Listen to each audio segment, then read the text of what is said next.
सतगुरु सच्चे पातशाह जी की बख्शिश की हुई फतेह परवानो जी।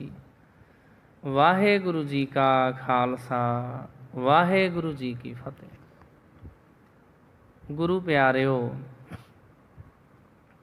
अज जिहड़ी कथा विचार सतगुरु जी की बख्शिश का सदका मैं आप संगतां दे नाल सांझी करनी है। इस नूं पढ़ के इस नूं सुन के मैं खुद बड़ा हैरान होया कि जिहड़े गुरु के सिख ने वो इन्नियां वड्डियां वड्डियां कुर्बानियां कर जाते ने, पर अपने मुख तो सी तक नहीं उचारते। ये गुरु प्यारिओ, जिहड़ी अज दी कथा है विचार आ जिहड़े गुरु के प्यारे सिंह दी शहीदी दी गाथा मैं आप संगत नाल सांझी करनी आ। अज तो कोई 10-12 साल पहलां दी गल आ। उदों मैं खडूर साहिब श्री गुरु अंगद देव साहिब जी महाराज जी का पावन स्थान आ, जिथे श्री गुरु अंगद देव जी महाराज दे शरीर का संस्कार होया सी। उत्थे गुरुद्वारा अंगीठा साहिब बनिया होया। उस गुरुद्वारा अंगीठा साहिब दे विच ही वो किला रखिया होया वा जिस किले दे नाल श्री गुरु अमरदास साहिब जी महाराज ठेडा खा के डिगे सन। होया इस तरह कि गुरु प्यारिओ, खडूर साहिब दे लागे दो पिंड ने, दोनां दा नाम आ वैरोवाल। एक नूं कहंदे ने वैरोवाल बावियां, एक नूं कहंदे ने वैरोवाल थाणे वाला। इस तरह होया भी उस थाणे दे विचों कुछ पुलिस मुलाजम आए। ये जिहड़ा मैं जिक्र कर रहा यह हैगा 12 साल पहलां दा, ते जिहड़ी मैं शहीद सिंह दी गाथा पढ़ी इनू अजे थोड़ा समा होया। वो 12 साल वाली घटना इस कथा दे नाल जुड़ गई ते मैं बड़ा हैरान होया। उदों 12 साल पहलां भी मेरे मन विच एक हैरानगी ये आई सी भी वैरोवाल थाणे दे विचों कुछ पुलिस वाले आण के मैनू कहन लगे खडूर साहिब कि भाई साहब तुसीं साडे थाणे दे विच कथा करोगे।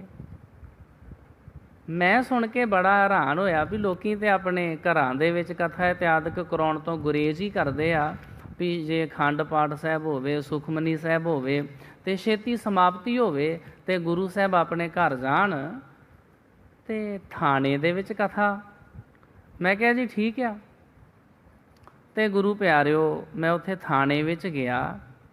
उत्थे सतगुरु जी दी अंमृत बाणी दे भोग पए। उस तो बाद कथा विचार कीती। उत्थे वेख्या भी बहुत सारे जिहड़े उस थाणे दे विच पुलिस मुलाजम सन उन्हां ने अंमृत छकिया होया सी। वो गुरु वाले सन, बाणी पढ़दे सी। उन्हां ने अंमृत क्यों छक लिया, वो बाणी क्यों पढ़न लग पए, वो इन्ने गुरु दे प्यारे क्यों बन गए? क्योंकि उस थाणे दे विच एक बहुत वड्डी घटना वापरी सी। एक सिंह सी, उन्हें पूरे दा पूरा थाणे दा माहौल चाल बदल दिता। वो घटना किहड़ी वापरी सी उदों मैनू इस गल दा नहीं सी पता। थोड़ा समा होया वो मेरे ध्यान विच आई आ। ते जिस दिन साध संगत जी संगरांद वाला दिन सी ना 16 जुलाई, उस दिन इत्थे 2 गुरमुख प्यारिਆਂ ने गुरबाणी का कीर्तन किया सी। उस दिन भी मेरा मन सी भी मैं ये घटना संगत नूं सुना दियां, क्योंकि उस दिन 16 जुलाई वाले दिन भाई तारू सिंह जी का भी शहीदी दिन हुंदा। भाई तारू सिंह ओहो ही ने जिन्हां दी खोपरी उतार के ते उन्हां नूं शहीद किया गया सी, पर उन्होंने सी तक नहीं सी कीती। पहलां भाई तारू सिंह जी नूं चरखड़ी दे उत्ते चाढ़िया गया सी। भाई तारू सिंह जी दे जीवन दे उत्ते अजकल मूवी भी बनी हुई है, एनीमेटेड मूवी बच्चियां ने जां तुसीं देखी होएगी, नहीं देखी ਤੇ ਪਰਿਵਾਰਾਂ ਵਿੱਚ ਬੈਠ ਕੇ ਦੇਖਿਆ ਕਰੋ ਤਾਂ ਕਿ ਸਾਨੂੰ ਆਪਣੇ ਇਤਿਹਾਸ ਦਾ ਪਤਾ ਚੱਲੇ। 16 ਜੁਲਾਈ ਨੂੰ ਭਾਈ ਤਾਰੂ ਸਿੰਘ ਜੀ ਦਾ ਸ਼ਹੀਦੀ ਦਿਨ ਸੀ ਤੇ ਇਹ ਜਿਹੜੀ ਘਟਨਾ ਵਾ ਇਹ ਵੀ ਇੱਕ ਭਾਈ ਤਾਰੂ ਸਿੰਘ ਦੇ ਨਾਲ ਸੰਬੰਧ ਰੱਖਦੀ ਆ। ਇੱਕ ਤੇ ਭਾਈ ਤਾਰੂ ਸਿੰਘ ਜੀ ਉਹ ਹੋਏ ਨੇ ਨਾ ਜਿਹੜੇ ਪਿੰਡ ਪੂਲਾ ਦੇ ਵਿੱਚ ਰਹਿੰਦੇ ਸਨ। ਜਿਹੜੇ ਅੱਜ ਸ਼ਹੀਦ ਸਿੰਘ ਦੀ ਆਪਾਂ ਗੱਲ ਕਰਨੀ ਆ ਇਹ ਵੀ ਭਾਈ ਤਾਰੂ ਸਿੰਘ ਜੀ ਦੇ ਨਾਲੋਂ ਕਿਸੇ ਗੱਲੋਂ ਘੱਟ ਨਹੀਂ ਨੇ।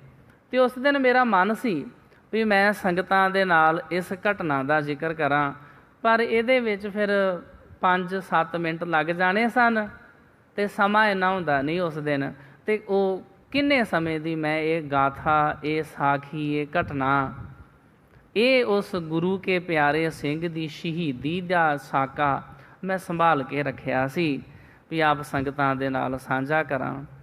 ਤੇ ਆਓ ਗੁਰੂ ਪਿਆਰੇ ਉਸ ਮਹਾਨ ਗੁਰੂ ਕੇ ਪਿਆਰੇ ਦੀ ਆਪਾਂ ਵਿਚਾਰ ਕਰੀਏ, ਉਹਨਾਂ ਦੇ ਜੀਵਨ ਦੀ। ਲੁਧਿਆਣਾ ਕਚਹਿਰੀ ਵਾਲੀ ਕਾਰਵਾਈ ਤੋਂ ਬਾਅਦ ਕੁਝ ਸਮੇਂ ਬਾਅਦ ਭਾਈ ਸਾਹਿਬ ਪਿੰਡ ਮਿਲਣ ਆਏ। ਮਤਲਬ ਤੁਸੀਂ ਸਮਝਦੇ ਹੋ ਵੀ ਲੁਧਿਆਣੇ ਦੇ ਵਿੱਚ ਕਚਹਿਰੀ ਲੱਗੀ, ਕਿਸੇ ਗੁਰੂ ਕੇ ਪਿਆਰੇ ਨੂੰ ਪੇਸ਼ ਕੀਤਾ, ਉੱਥੋਂ ਕੁਝ ਸਮੇਂ ਵਾਸਤੇ ਉਹਨਾਂ ਨੂੰ ਰਾਹਤ ਮਿਲ ਗਈ ਹੋਏਗੀ, ਛੁੱਟ ਗਏ ਹੋਣਗੇ ਤੇ ਇਹ ਗੁਰਮੁਖ ਪਿਆਰੇ ਆਪਣੇ ਪਿੰਡ ਆ ਗਏ।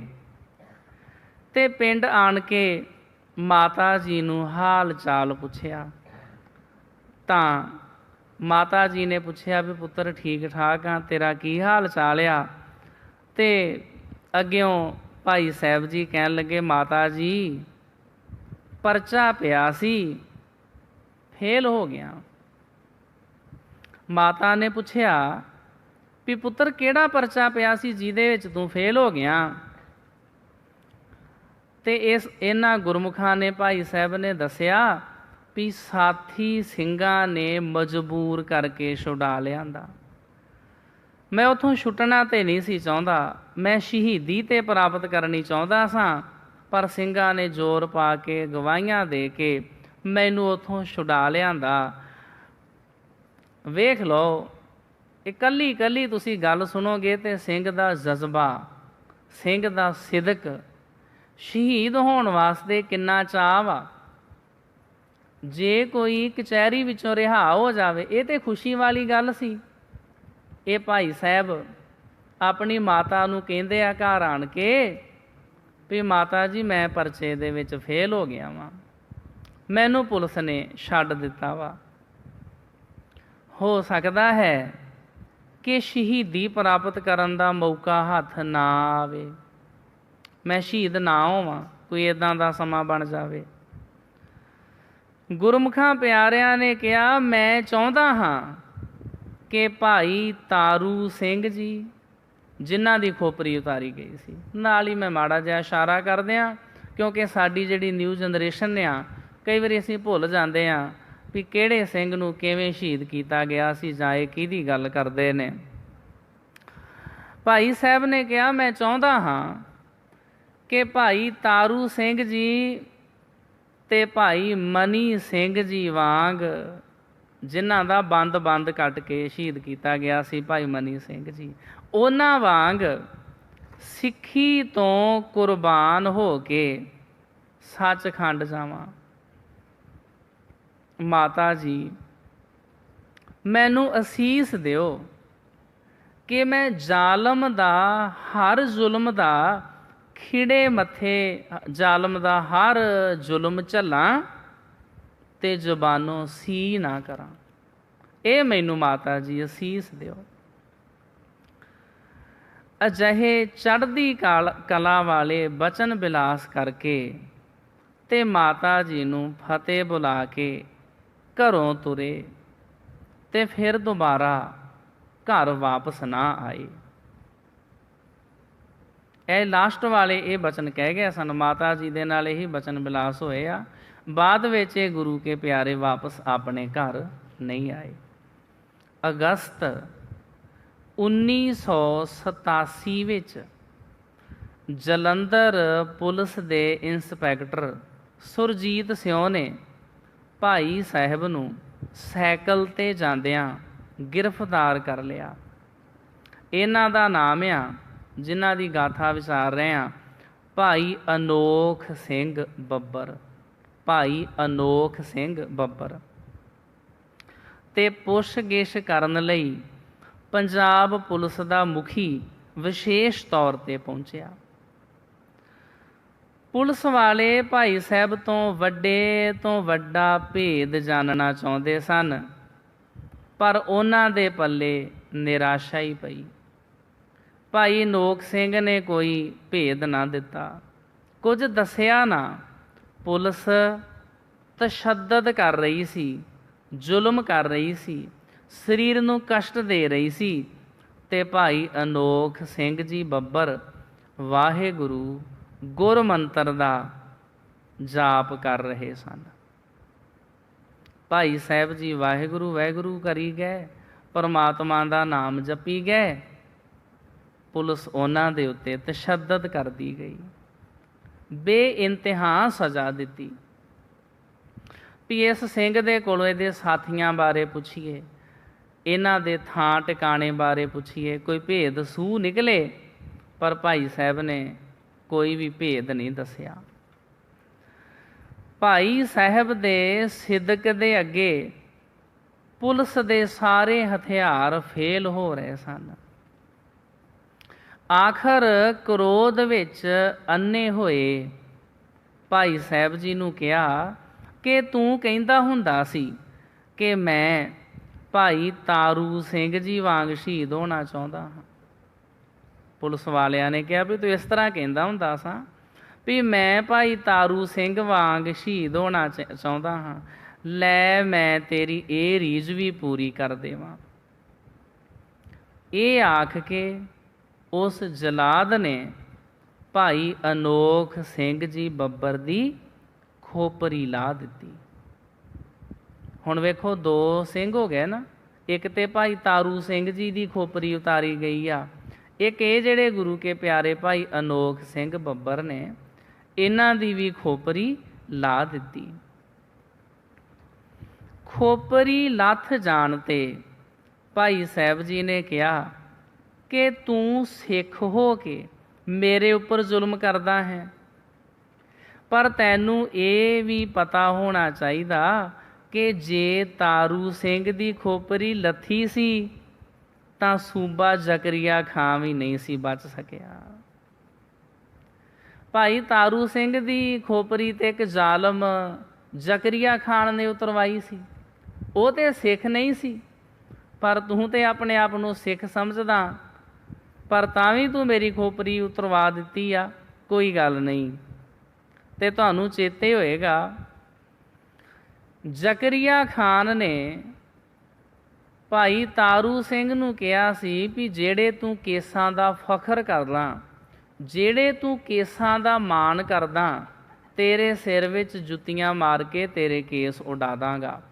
ਭਾਈ ਤਾਰੂ ਸਿੰਘ ਜੀ ਨੇ ਕਿਹਾ ਵੀ ਇਹ ਕੇਸ ਤੇ ਗੁਰੂ ਦੀ ਬਖਸ਼ਿਸ਼ ਨੇ, ਇਹਨਾਂ ਦੇ ਬਾਰੇ ਤੂੰ ਐਸਾ ਅਪਸ਼ਬਦ ਬੋਲਦਾ ਹੈ, ਜੁੱਤੀਆਂ ਤਾਂ ਤੇਰੇ ਵਰਗੇ ਪਾਪੀ ਦੇ ਸਿਰ ਵਿੱਚ ਵੱਜਣਗੀਆਂ। ਭਾਈ ਤਾਰੂ ਸਿੰਘ ਜੀ ਦੀ ਖੋਪਰੀ ਉਤਾਰੀ ਗਈ। ਜ਼ਕਰੀਆ ਖਾਨ ਦਾ ਪਿਸ਼ਾਬ ਬੰਦ ਹੋ ਗਿਆ ਸੀ। ਬੜੇ ਵੈਦਾਂ ਹਕੀਮਾਂ ਨੇ ਇਲਾਜ ਕੀਤਾ, ਪਰ ਕਿਧਰੇ ਵੀ ਉਹਨੂੰ ਆਰਾਮ ਨਹੀਂ ਸੀ ਆ ਰਿਹਾ। ਨਾਲ ਹੀ ਉਹ ਬਚਨ ਚੇਤੇ ਆਇਆ ਵੀ ਭਾਈ ਤਾਰੂ ਸਿੰਘ ਜੀ ਦੀ ਇਹਨੇ ਖੋਪਰੀ ਉਤਾਰੀ, ਇਹਨੂੰ ਉਸ ਗੱਲ ਦਾ ਕਸ਼ਟ ਮਿਲ ਰਿਹਾ ਵਾ। ਭਾਈ ਸ਼ਬੇਗ ਸਿੰਘ ਨੂੰ ਬੇਨਤੀ ਕੀਤੀ ਵੀ ਹੁਣ ਕੀ ਕਰੀਏ। ਭਾਈ ਸ਼ਬੇਗ ਸਿੰਘ ਜੀ ਕਹਿਣ ਲੱਗੇ ਵੀ ਹੁਣ ਤੇ ਇਹੋ ਹੀ ਹੋ ਸਕਦਾ ਵੀ ਜਿਹੜਾ ਬਚਨ ਭਾਈ ਤਾਰੂ ਸਿੰਘ ਜੀ ਕਰ ਗਏ ਆ ਉਹੀ ਹੁਣ ਪੂਰਾ ਕਰੋ। ਵੀ ਇੱਕ ਬਾਜ਼ਾਰ ਦੇ ਵਿੱਚੋਂ ਜੋੜਾ ਖਰੀਦਿਆ ਗਿਆ, ਭਾਈ ਤਾਰੂ ਸਿੰਘ ਜੀ ਦੇ ਚਰਨਾਂ ਨੂੰ ਛੁਹਾਇਆ ਗਿਆ। ਉਹ ਜਿਹੜੀ ਜੁੱਤੀ ਜਦੋਂ ਜ਼ਕਰੀਆ ਖਾਨ ਦੇ ਸਿਰ ਵਿੱਚ ਮਾਰਦੇ ਸੀ ਉਹਨੂੰ ਪਿਸ਼ਾਬ ਆਉਂਦਾ ਸੀ, ਭਾਵ ਉਹਦੇ ਸਰੀਰ ਨੂੰ ਆਰਾਮ ਮਿਲਦਾ ਸੀ। ਉਹ ਕਹਿੰਦਾ ਸੀ ਵੀ ਮੇਰੇ ਸਿਰ ਵਿੱਚ ਜ਼ੋਰ ਜ਼ੋਰ ਨਾਲ ਜੁੱਤੀਆਂ ਮਾਰੋ। ਭਾਈ ਤਾਰੂ ਸਿੰਘ ਜੀ ਦੀਆਂ ਜੁੱਤੀਆਂ ਖਾਂਦਾ ਹੋਇਆ ਜ਼ਕਰੀਆ ਖਾਨ ਮਰਿਆ। ਭਾਈ ਅਨੋਖ ਸਿੰਘ ਬੱਬਰ ਨੇ ਕਿਹਾ ਵੀ ਖੋਪਰੀ ਤੇ ਤੂੰ ਮੇਰੀ ਉਤਾਰ ਦਿੱਤੀ ਆ, ਪਰ ਤੈਨੂੰ ਇਹ ਗੱਲ ਵੀ ਚੇਤੇ ਹੋਣੀ ਚਾਹੀਦੀ ਆ ਵੀ ਜਿਹੜਾ ਸੂਬਾ ਜ਼ਕਰੀਆ ਖਾਨ ਬਚਿਆ ਨਹੀਂ ਸੀ। ਭਾਈ ਤਾਰੂ ਸਿੰਘ ਜ਼ਕਰੀਏ ਨੂੰ ਅੱਗੇ ਲਾ ਕੇ ਲੈ ਗਿਆ ਸੀ। ਤੂੰ ਵੀ ਹੁਣ ਇਸ ਰੰਗਲੀ ਦੁਨੀਆ ਵਿੱਚ ਬਹੁਤਾ ਚਿਰ ਨਹੀਂ ਰਹਿ ਸਕੇਗਾ। ਇਹ ਭਾਈ ਸਾਹਿਬ ਨੇ ਸਹਿਜ ਸੁਭਾਅ ਬਚਨ ਕਹਿ ਦਿੱਤਾ। ਇਹ ਕੋਈ ਸਰਾਪ ਨਹੀਂ ਸੀ, ਇਹ ਉਹ ਇਤਿਹਾਸ ਨੂੰ ਦੁਹਰਾ ਰਹੇ ਸਨ ਵੀ ਜੇ ਤੂੰ ਕਹਿਣਾ, ਕਿਉਂਕਿ ਉਹ ਜਿਹੜਾ ਜ਼ਾਲਮ ਆ ਉਹਨੇ ਅਨੋਖ ਸਿੰਘ ਬੱਬਰ ਦੀ ਖੋਪਰੀ ਲਾਉਣ ਤੋਂ ਪਹਿਲਾਂ ਇਹ ਗੱਲ ਕਹੀ ਆ ਵੀ ਤੂੰ ਕਹਿੰਦਾ ਸੀ ਨਾ ਵੀ ਮੈਂ ਭਾਈ ਤਾਰੂ ਸਿੰਘ ਵਾਂਗੂ ਸ਼ਹੀਦ ਹੋਣਾ ਚਾਹੁੰਦਾ ਵਾਂ, ਤੇ ਲੈ ਅਸੀਂ ਤੇਰੀ ਵੀ ਖੋਪਰੀ ਉਤਾਰ ਦਿੰਦੇ ਹਾਂ। ਭਾਈ ਅਨੋਖ ਸਿੰਘ ਬੱਬਰ ਦੀ ਖੋਪਰੀ ਉਤਾਰ ਦਿੱਤੀ ਗਈ ਤੇ ਨਾਲ ਹੀ ਭਾਈ ਅਨੋਖ ਸਿੰਘ ਬੱਬਰ ਨੇ ਕਹਿ ਦਿੱਤਾ ਫਿਰ ਜਿਹੜਾ ਇਤਿਹਾਸ ਆ ਉਹ ਅਧੂਰਾ ਨਹੀਂ ਰਹਿਣਾ। ਭਾਈ ਤਾਰੂ ਸਿੰਘ ਦੇ ਸ਼ਹੀਦ ਹੋਣ ਤੋਂ ਪਹਿਲਾਂ ਜ਼ਕਰੀਆ ਖਾਨ ਇਸ ਰੰਗਲੀ ਦੁਨੀਆ ਨੂੰ ਅਲਵਿਦਾ ਕਹਿ ਗਿਆ ਸੀ। ਤਾਂ ਕਰਕੇ ਫਿਰ ਜੇ ਪੂਰਾ ਇਤਿਹਾਸ ਦੁਹਰਾਉਣਾ ਹੋਵੇ, ਜੇ ਤੁਸੀਂ ਮੈਨੂੰ ਉਸ ਮਹਾਨ ਸ਼ਹੀਦ ਭਾਈ ਤਾਰੂ ਸਿੰਘ ਦੇ ਮੁਕਾਬਲੇ 'ਤੇ ਲਿਆ ਖੜਾ ਕੀਤਾ ਤੇ ਫਿਰ ਤੂੰ ਵੀ ਜ਼ਕਰੀਆ ਖਾਨ ਹੀ ਹੋਇਆ। ਇਸ ਵਾਸਤੇ ਤੂੰ ਵੀ ਬਹੁਤਾ ਚਿਰ ਰਹਿ ਨਹੀਂ ਸਕੇਗਾ। ਭਾਈ ਅਨੋਖ ਸਿੰਘ ਜੀ ਬੱਬਰ ਦਾ ਸਰੀਰ ਖੋਪਰੀ ਲੈਣ ਤੋਂ ਬਾਅਦ ਲਹੂ ਨਾਲ ਲੱਥ-ਪੱਥ ਹੋਇਆ ਪਿਆ ਸੀ। ਸਰੀਰ ਦਾ ਅੰਗ ਅੰਗ ਤਾਂ ਬੁੱਚੜਾ ਨੇ ਪਹਿਲਾਂ ਹੀ ਤੋੜ ਦਿੱਤਾ ਸੀ। ਕਿੰਨੇ ਕਸ਼ਟ ਦਿੰਦੇ ਆ ਪੁਲਿਸ ਵਾਲੇ ਥਾਣਿਆਂ ਦੇ ਵਿੱਚ ਸਿੰਘਾਂ ਨੂੰ, ਉਹਨਾਂ ਦਾ ਭੇਦ ਲੈਣ ਵਾਸਤੇ। ਤੁਸੀਂ ਜਾਣਦੇ ਹੋ, ਉਹਨਾਂ ਦੀਆਂ ਉਂਗਲਾਂ ਮਰੋੜਨੀਆਂ, ਹੱਡੀਆਂ ਤੋੜ ਦੇਣੀਆਂ, ਬੜੇ ਕਸ਼ਟ ਨੇ। ਹੁਣ ਇੱਕ ਸਿਰ ਰਹਿ ਗਿਆ ਸੀ, ਉਹ ਵੀ ਖੋਪਰੀ ਉਤਾਰ ਦਿੱਤੀ ਸੀ। ਸਰੀਰ ਦਾ ਅੰਗ ਅੰਗ ਤਾਂ ਇਹਨਾਂ ਨੇ ਪਹਿਲਾਂ ਹੀ ਤੋੜਿਆ ਹੋਇਆ ਸੀ। ਪਰ ਭਾਈ ਸਾਹਿਬ ਜੀ ਮੁੱਖ ਵਿੱਚੋਂ ਵਾਹਿਗੁਰੂ ਦੀ ਧੁਨੀ ਲਗਾਤਾਰ ਉੱਠ ਰਹੀ ਸੀ। ਇਸ ਤਰ੍ਹਾਂ ਹੁੰਦਾ ਸਿਮਰਨ। ਪਰਮਾਤਮਾ ਜੀ ਦੀ ਰਜ਼ਾ ਦੇ ਵਿੱਚ ਰਹਿ ਕੇ, ਪਰਮਾਤਮਾ ਜੀ ਦੇ ਭਾਣੇ ਵਿੱਚ ਰਹਿ ਕੇ, ਜੇ ਦੁੱਖ ਦੇਹੇ ਤਾਂ ਤੁਝੇ ਅਰਾਧੀ। ਦੁੱਖ ਦੇ ਵਿੱਚ ਵੀ ਪਰਮਾਤਮਾ ਦਾ ਸਿਮਰਨ ਕਰਨਾ। ਅਸੀਂ ਤੇ ਦੁੱਖ ਆ ਜਾਵੇ ਤੇ ਸਿਮਰਨ ਛੱਡ ਦਿੰਦੇ ਹਾਂ, ਪਰਮਾਤਮਾ ਨੂੰ ਉਲਾਮੇ ਦੇਣ ਲੱਗ ਜਾਂਦੇ ਹਾਂ। ਪਰ ਇਹ ਧੰਨ ਨੇ ਗੁਰੂ ਕੇ ਸਿੱਖ, ਖੋਪਰੀ ਲੱਥੀ ਹੋਈ, ਸਰੀਰ ਦੇ ਅੰਗਾਂ ਨੂੰ ਤੋੜਿਆ ਹੋਇਆ ਵਾ, ਹੱਡੀਆਂ ਤੋੜੀਆਂ, ਕੁੱਟ-ਕੁੱਟ ਕੇ ਬੁਰਾ ਹਾਲ ਕੀਤਾ, ਪਰ ਵਾਹਿਗੁਰੂ ਦੀ ਧੁਨੀ ਲਗਾਤਾਰ ਉੱਠ ਰਹੀ ਆ। ਵਾਹਿਗੁਰੂ ਵਾਹਿਗੁਰੂ ਦਾ ਜਾਪ ਵੀ ਦਰਿੰਦਿਆਂ ਨੂੰ ਵਿਓ ਵਾਂਗ ਲੱਗ ਰਿਹਾ ਸੀ। ਉਹਨਾਂ ਨੂੰ ਜ਼ਹਿਰ ਵਾਂਗੂ ਲੱਗਦਾ ਸੀ ਜਦੋਂ ਭਾਈ ਸਾਹਿਬ ਜੀ ਇੰਨੇ ਕਸ਼ਟ ਹੋਣ ਦੇ ਬਾਵਜੂਦ ਵੀ ਵਾਹਿਗੁਰੂ ਵਾਹਿਗੁਰੂ ਦਾ ਜਾਪ ਕਰਦੇ ਸੀ। ਪੁਲਿਸ ਦੇ ਦਰਿੰਦੇ ਜ਼ੁਲਮ ਦੀਆਂ ਹੋਰ ਵੀ ਸਿਖਰਾਂ ਨੂੰ ਛੂਹਣਾ ਚਾਹੁੰਦੇ ਸਨ। ਅਜੇ ਵੀ ਉਹਨਾਂ ਨੇ ਬਸ ਨਹੀਂ ਕੀਤੀ। ਉਹ ਭਾਈ ਸਾਹਿਬ ਦੇ ਉੱਤੇ ਹੋਰ ਜ਼ੁਲਮ ਕਰਨਾ ਚਾਹੁੰਦੇ ਸੀ। ਉਹਨਾਂ ਬੇਦਰਦਾਂ ਨੇ ਭਾਈ ਅਨੋਖ ਸਿੰਘ ਜੀ ਬੱਬਰ ਦੀਆਂ ਅੱਖਾਂ ਵਿੱਚ ਰਾਈਫਲਾਂ ਦੀਆਂ ਸੰਗੀਨਾਂ ਖਬੋ ਦਿੱਤੀਆਂ। ਮਤਲਬ ਉਹਨਾਂ ਦੀਆਂ ਅੱਖਾਂ ਦੇ ਵਿੱਚ ਰਾਈਫਲ ਦੇ ਅੱਗੇ ਜਿਹੜੀ ਸੰਗੀਨ ਲੱਗੀ ਹੁੰਦੀ, ਛੁਰੇ ਕਹਿ ਲਓ, ਵੀ ਉਹ ਭਾਈ ਸਾਹਿਬ ਜੀ ਦੀਆਂ ਅੱਖਾਂ ਦੇ ਵਿੱਚ ਖਬੋ ਦਿੱਤੀਆਂ। ਤੇ ਭਾਈ ਅਨੋਖ ਸਿੰਘ ਦੀ ਜਿਹੜੀ ਜੀਭ ਆ ਉਹ ਵੀ ਸੰਗੀਨ ਦੇ ਨਾਲ ਕੱਟ ਦਿੱਤੀ। ਖੋਪਰੀ ਲੱਥ ਜਾਣ ਤੋਂ ਬਾਅਦ ਇਸ ਹਾਲਤ ਵਿੱਚ ਵੀ ਭਾਈ ਸਾਹਿਬ 8 ਦਿਨ ਜ਼ਖਮੀ ਹਾਲਤ ਵਿੱਚ ਜਿੰਦਾ ਰਹੇ। 8 ਦਿਨ।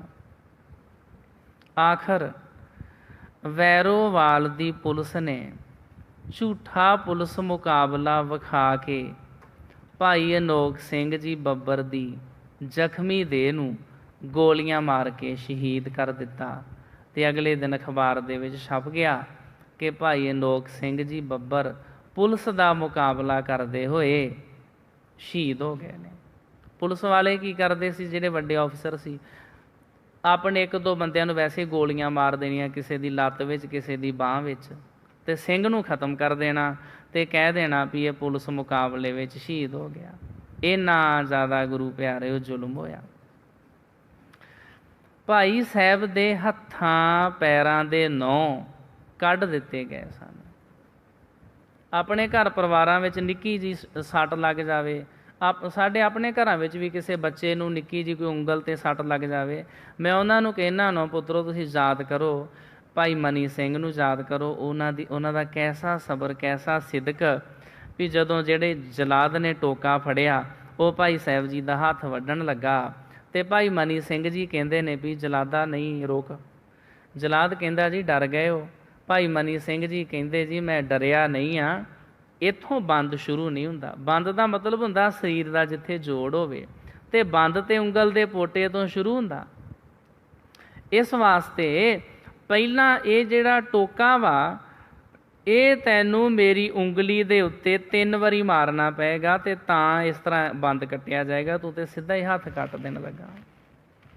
ਐਸੇ ਗੁਰੂ ਕੇ ਉਹ ਮਹਾਨ ਸ਼ਹੀਦ ਭਾਈ ਅਨੋਖ ਸਿੰਘ ਜੀ ਦੇ ਸਾਧ ਸੰਗਤ ਜੀ ਹੱਥਾਂ ਪੈਰਾਂ ਦੇ ਨਹੁੰ ਕੱਢ ਦਿੱਤੇ ਗਏ ਸਨ।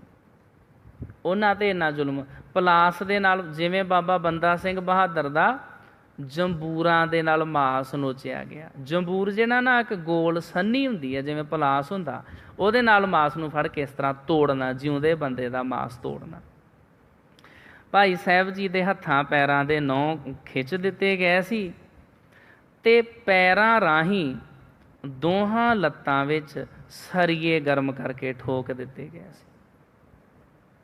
ਵੇਖ ਲਓ ਕੈਸਾ ਜ਼ੁਲਮ ਹੈ, ਵੀ ਲੱਤ ਸਿੱਧੀ ਕਰਵਾ ਕੇ ਤੇ ਅੱਗਿਓਂ ਸਰੀਆ ਤਿੱਖਾ ਕਰਵਾ ਕੇ ਉਹਨੂੰ ਗਰਮ ਕਰਕੇ ਤੇ ਪੈਰ ਦੀ ਜਿੱਥੇ ਤਲੀ ਹੁੰਦੀ ਉੱਥੇ ਰੱਖ ਕੇ ਹਥੌੜਿਆਂ ਦੇ ਨਾਲ ਠੋਕ ਦੇਣਾ ਤੇ ਉਹ ਸਰੀਆ ਜਿਹੜਾ ਵਾ ਸਿੱਧਾ ਹੀ ਲੱਤ ਦੇ ਵਿੱਚ ਪੈ ਜਾਣਾ। ਇੱਕ ਤੇ ਹੁੰਦਾ ਨਾ, ਆਪਾਂ ਕਹਿੰਦੇ ਆ ਵੀ ਫਲਾਨੇ ਦੀ ਵੀ ਲੱਤ ਟੁੱਟ ਗਈ, ਬਾਂਹ ਟੁੱਟ ਗਈ, ਤੇ ਉਹਦੇ ਵਿੱਚ ਸਰੀਆ ਪਾਇਆ ਗਿਆ, ਜਾਂ ਸਟੇਨਲੈਸ ਸਟੀਲ ਦਾ ਹੁੰਦਾ ਉਹ ਬਕਾਉਣ ਵਾਸਤੇ, ਸਿੰਘਾਂ ਨੂੰ ਝੁਕਾਉਣ ਵਾਸਤੇ। ਪਰ ਜਿਹੜਾ ਇਤਿਹਾਸ ਆ ਇਹ ਆਪਣੇ ਆਪ ਨੂੰ ਦੁਹਰਾਉਂਦਾ। ਤੇ ਉਹ ਵੇਖੋ ਕਿੰਨਾ ਬੇਹੋਸ਼ ਕਰਦੇ ਆ, ਕਿਸ ਤਰੀਕੇ ਨਾਲ ਚੀਰ ਫਾੜ ਕਰਦੇ ਆ, ਤੇ ਫਿਰ ਜਾ ਕੇ ਕਿਧਰੇ ਸਰੀਏ ਦਾ ਟੁਕੜਾ ਪਾਉਂਦੇ ਆ।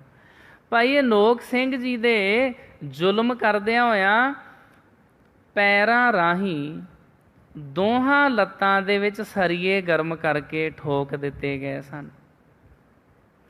ਭਾਈ ਸਾਹਿਬ ਨੂੰ 2 ਬੈਂਚਾਂ ਨੂੰ ਵਿੱਥ ਤੇ ਰੱਖ ਕੇ, ਉੱਪਰ ਮੂਧਾ ਲਿਟਾ ਕੇ, 2 ਬੈਂਚਾਂ ਨੂੰ, 2 ਟੇਬਲਾਂ ਨੂੰ ਵਿੱਥ ਤੇ ਰੱਖ ਕੇ ਤੇ ਉੱਪਰ ਮੂਧਾ ਲੰਮਾ ਪਾ ਕੇ ਰੀੜ ਦੀ ਹੱਡੀ ਤੇ ਇੱਟਾਂ ਦਾ ਚੱਕਾ ਚਿਣ ਕੇ ਰੀੜ ਦੀ ਹੱਡੀ ਤੋੜ ਦਿੱਤੀ ਗਈ ਸੀ। ਆਪਾਂ ਸਮਝਦੇ ਇਸ ਗੱਲ ਨੂੰ ਵੀ 2 ਬੈਂਚ ਲੈ ਕੇ ਉਹਦੇ ਉੱਤੇ ਭਾਈ ਸਾਹਿਬ ਨੂੰ ਪੇਟ ਦੇ ਭਾਰ ਲੁਟਾ ਕੇ ਤੇ ਉਹਨਾਂ ਦੇ ਪਿੱਛੇ ਜਿਹੜਾ ਲੱਕ ਆ ਉਹਦੇ ਉੱਤੇ ਇੱਟਾਂ ਦੀ ਦੀਵਾਰ, ਇੱਟਾਂ ਦਾ ਚੱਕਾ ਲਾ ਦਿੱਤਾ। ਜਦੋਂ ਬਹੁਤ ਜ਼ਿਆਦਾ ਉੱਤੇ ਵੇਟ ਪਿਆ ਤੇ ਭਾਈ ਸਾਹਿਬ ਦੀ ਜਿਹੜੀ ਰੀੜ ਦੀ ਹੱਡੀ ਆ ਟੁੱਟ ਗਈ। ਜਦੋਂ ਰੀੜ ਦੀ ਹੱਡੀ ਟੁੱਟੀ ਹੋਣ ਕਰਕੇ ਭਾਈ ਸਾਹਿਬ ਬੈਠਣ ਤੋਂ ਵੀ ਅਸਮਰੱਥ ਹੋ ਗਏ। ਪਹਿਲਾਂ ਤੇ ਬਹਿ ਜਾਂਦੇ ਸੀ ਨਾ, ਵੀ ਬਹਿ ਕੇ ਵਾਹਿਗੁਰੂ ਦਾ ਜਾਪ ਕਰਦੇ ਰਹਿਣਾ। ਹੁਣ ਰੀੜ ਦੀ ਹੱਡੀ ਟੁੱਟ ਗਈ, ਹੁਣ ਉਹ ਬੈਠ ਵੀ ਨਹੀਂ ਸਨ ਸਕਦੇ ਤੇ ਅੱਖਾਂ ਕੱਢ ਦਿੱਤੀਆਂ ਗਈਆਂ ਸਨ। ਸ਼ਾਮ ਨੂੰ ਜਦੋਂ ਥਾਣੇ ਦੀ ਡਿਊਟੀ ਬਦਲੀ ਹੋਈ ਤਾਂ ਜੋ ਸੰਤਰੀ ਭਾਈ ਸਾਹਿਬ ਦੇ ਪੈਰੇ 'ਤੇ ਸੀ, ਉਸ ਨੂੰ ਭਾਈ ਸਾਹਿਬ ਨੇ ਪੁੱਛਿਆ ਕਿ ਕੀ ਵਕਤ ਹੋਇਆ ਹੈ? ਤਾਂ ਸੰਤਰੀ ਨੇ ਕਿਹਾ, ਭਾਈ ਸਾਹਿਬ ਜੀ ਸੂਰਜ ਛਿਪਿਆ ਹੈ। ਤਾਂ ਭਾਈ ਸਾਹਿਬ ਨੇ ਉਸ ਸੰਤਰੀ ਨੂੰ ਸਹਾਰਾ ਦੇ ਕੇ ਬਿਠਾਉਣ ਵਾਸਤੇ ਕਿਹਾ ਵੀ ਮੈਂ ਬੈਠ ਨਹੀਂ ਸਕਦਾ, ਤਾਂ ਕਿਉਂਕਿ ਮੇਰੀ ਰੀੜ ਦੀ ਹੱਡੀ ਵੀ ਇਹਨਾਂ ਤੋੜ ਦਿੱਤੀ ਆ, ਤੇ ਮੈਨੂੰ ਸਹਾਰਾ ਦੇ ਕੇ ਬਿਠਾ ਦਿਓ। ਉਸ ਵਕਤ ਸੰਤਰੀ ਨੇ ਭਾਈ ਸਾਹਿਬ ਦੀਆਂ ਅੱਖਾਂ ਨਿਕਲੀਆਂ ਦੇਖ ਕੇ ਕੰਬ ਗਿਆ ਉਹ ਸੰਤਰੀ ਵੀ ਇੰਨਾ ਜ਼ਿਆਦਾ ਜ਼ੁਲਮ। ਭਾਈ ਸਾਹਿਬ ਨੇ ਰਹਿਰਾਸ ਸਾਹਿਬ ਦਾ ਪਾਠ ਕੀਤਾ। ਆਪਾਂ ਪਹਿਲੇ ਪੜ੍ਹ ਚੁੱਕੇ ਇਤਿਹਾਸ ਦੇ ਵਿੱਚ ਵੀ ਜ਼ਾਲਮਾਂ ਦੇ ਕੋਲੋਂ ਭਾਈ ਸਾਹਿਬ ਦਾ ਬੋਲਣਾ, ਵਾਹਿਗੁਰੂ ਵਾਹਿਗੁਰੂ ਕਰਨਾ, ਪਾਠ ਕਰਨਾ, ਇਹ ਵੀ ਉਹਨਾਂ ਦੇ ਕੋਲੋਂ ਜਰਿਆ ਨਹੀਂ ਸੀ ਜਾਂਦਾ। ਬਾਅਦ ਵਿੱਚ ਭਾਈ ਸਾਹਿਬ ਦੀ ਜ਼ੁਬਾਨ ਵੀ ਕੱਟ ਦਿੱਤੀ ਗਈ ਸੀ, ਰੀੜ ਦੀ ਹੱਡੀ ਤੋੜ ਦਿੱਤੀ, ਖੋਪਰੀ ਲੱਥੀ ਹੋਈ ਆ। ਸੰਤਰੀ ਨੂੰ ਕਿਹਾ ਵੀ ਮੈਨੂੰ ਸਹਾਰਾ ਦੇ ਕੇ ਤੇ ਕੰਧ ਦੇ ਨਾਲ ਬਿਠਾ ਦੇ। ਉਹ ਸੰਤਰੀ ਵੀ ਅੱਖਾਂ ਨਿਕਲੀਆਂ ਵੇਖ ਕੇ ਕੰਬ ਗਿਆ। ਭਾਈ ਸਾਹਿਬ ਨੇ ਰਹਿਰਾਸ ਸਾਹਿਬ ਦਾ ਪਾਠ ਕੀਤਾ ਤੇ ਅਕਾਲ ਪੁਰਖ ਦੇ ਚਰਨਾਂ ਵਿੱਚ ਅਰਦਾਸ ਕੀਤੀ।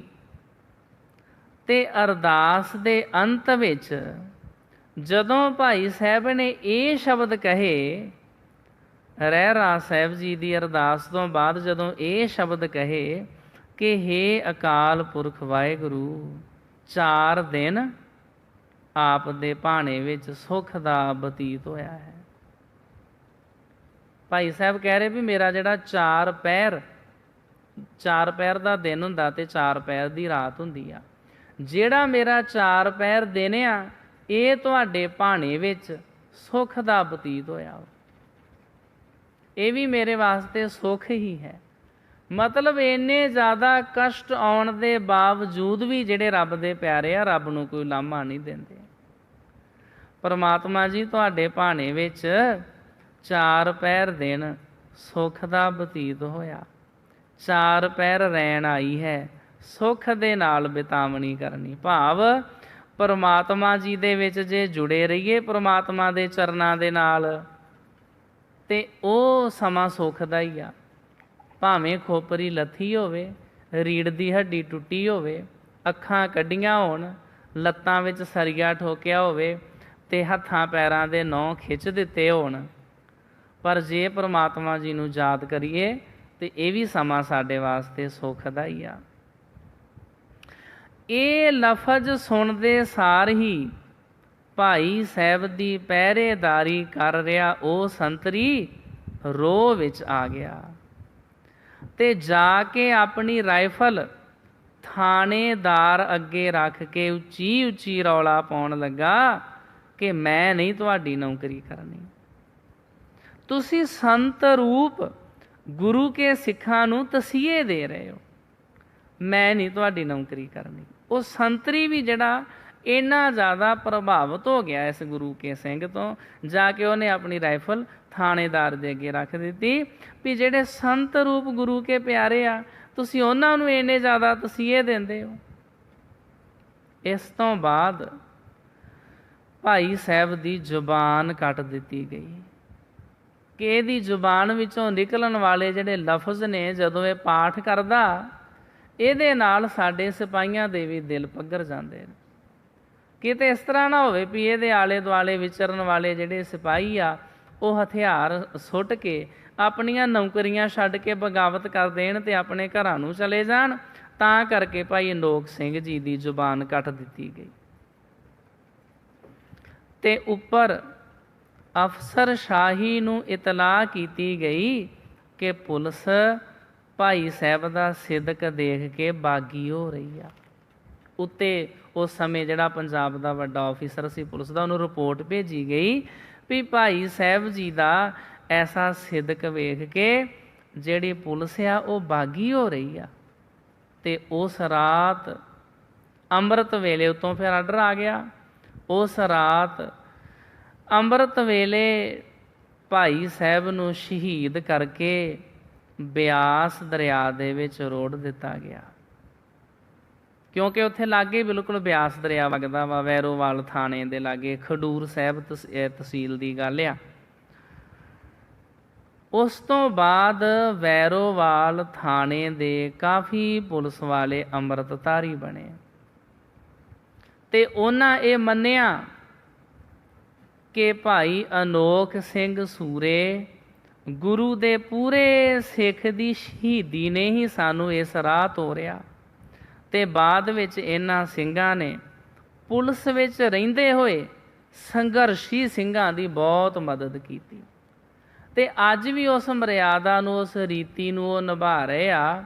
ਤੇ ਮੈਂ ਜਿਵੇਂ ਪਹਿਲੇ ਵੀ ਇਸ ਵਾਰਤਾ ਤੋਂ ਪਹਿਲਾਂ ਜ਼ਿਕਰ ਕੀਤਾ ਵੀ ਵੈਰੋਵਾਲ ਦੇ ਥਾਣੇ ਦੇ ਵਿੱਚ ਅੱਜ ਵੀ ਜਿਹੜੇ ਉੱਥੇ ਪੁਲਿਸ ਕਰਮੀ ਨੇ ਇਕੱਠੇ ਹੋ ਕੇ ਥਾਣੇ ਦੇ ਵਿੱਚ ਪਾਠ ਕਰਵਾਉਂਦੇ ਨੇ, ਕੀਰਤਨ ਕਰਵਾਉਂਦੇ ਨੇ, ਕਥਾ ਕਰਵਾਉਂਦੇ ਨੇ, ਕਿਉਂਕਿ ਉਸ ਥਾਣੇ ਦੇ ਵਿੱਚ ਇਹੋ ਜਿਹੇ ਸੂਰਬੀਰ ਯੋਧਿਆਂ ਦੇ ਉੱਤੇ ਜ਼ੁਲਮ ਕੀਤਾ ਗਿਆ, ਜਿਨ੍ਹਾਂ ਦੇ ਦਰਸ਼ਨ ਕਰਕੇ ਲੋਕੀ ਆਪਣੇ ਹਥਿਆਰ ਸੁੱਟਣ ਵਾਸਤੇ ਤਿਆਰ ਹੋ ਜਾਂਦੇ ਸਨ ਵੀ ਸਰੀਰ ਨੂੰ ਇੰਨਾ ਜ਼ਿਆਦਾ ਕਸ਼ਟ ਦਿੱਤਾ ਹੋਵੇ ਤੇ ਤਾਂ ਵੀ ਇਹ ਗੁਰੂ ਕਾ ਸਿੱਖ ਅਰਦਾਸ ਕਰਦਾ ਪਿਆ ਕਿ ਹੇ ਅਕਾਲ ਪੁਰਖ ਵਾਹਿਗੁਰੂ ਜੀ, ਦਿਨ ਤੁਹਾਡੇ ਭਾਣੇ ਵਿੱਚ ਸੁੱਖਾਂ ਦਾ ਬਤੀਤ ਹੋਇਆ, ਰਾਤ ਆਈ ਆ ਤੁਹਾਡੇ ਭਾਣੇ ਵਿੱਚ ਸੁੱਖਾਂ ਦੀ ਬਤੀਤ ਹੋਵੇ।